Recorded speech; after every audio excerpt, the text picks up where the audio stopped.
बिस्मिल्लाहिर्रहमानिर्रहीम। अस्सलामुअलैकुम। AQ global channel की तेज़ तरीन, मुस्तनिद तरीन और ताज़ा तरीन खबरों के साथ हाजिर खिदमत।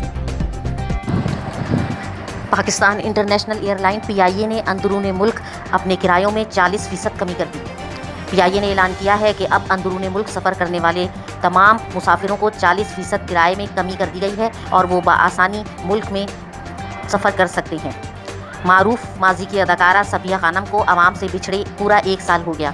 याद है कि सबिया खानम अपने वक्त की मशहूर व मारूफ फनकारा थीं और इन्होंने पाकिस्तानी फ़िल्म इंडस्ट्री में नहायत ही कामयाब और सुपरहिट फिल्मों की एक बहुत बड़ी तादाद आवाम को दी थी और आवाम इनकी अदाकारी के साथ साथ इनके हुस्न के भी मद्दा थे। आपको बताते चलें कि शहनशाह गज़ल मेहदी हसन को भी पाकिस्तानी आवाम से बिछड़े 9 बरस बीत गए हैं। मेहदी हसन जैसी आवाज़ शायद ही किसी और गुलकार की हो और ये भी कहा जा सकता है कि दोबारा किसी मेहदी हसन का पैदा होना बहुत मुश्किल है। इमरान खान ने एक दफ़ा फिर तमाम आलमी बरादरी को कहा है कि वो लाजमी तौर पर ऐसी नफ़रत अंगेज़ वेबसाइट की मज़म्मत करें जो बैनुल मज़ाहिब नफ़रत फैलाते हैं। पाकिस्तान के वज़ीर आज़म इमरान खान जो बार बार कनाडा के हादसे के बाद लोगों पर इस बात को बावर करवा रहे हैं कि सोशल मीडिया पर एक दूसरे के मज़ाहिब के ख़िलाफ़ नफ़रत का इजहार ना किया जाए और ऐसी तमाम वेबसाइट को बैन किया जाए जो मज़ाहिब के दरमियान नफ़रत फैलाती हैं, जिसकी वजह से कनाडा जैसे हादसे जन्म लेते हैं। याद रहे कि कनाडा में एक पाकिस्तानी मुसलमान फैमिली को एक यहूदी ने अपने ट्रक के तले कुचल दिया था, जिसमें से इस ख़ानदान के 4 अफराद मौके पर ही जाँ बाग हो गए, जबकि एक बच्चा अस्पताल में ज़िंदगी और मौत की कशमकश में है।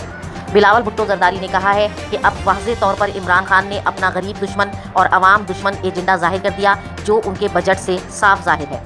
जबकि नून लीग के रहनुमा शाहिद खाकान अब्बासी ने कहा है कि इमरान खान ने बजट में 1200 अरब रुपए के नए टैक्स लगाए हैं। मौलाना फजलुर रहमान ने भी बजट की मजम्मत करते हुए कहा है कि सऊदी कर्जों पर मुश्तमिल बजट से आइंदा आने वाली नस्लें तक मखरूज हो जाएंगी।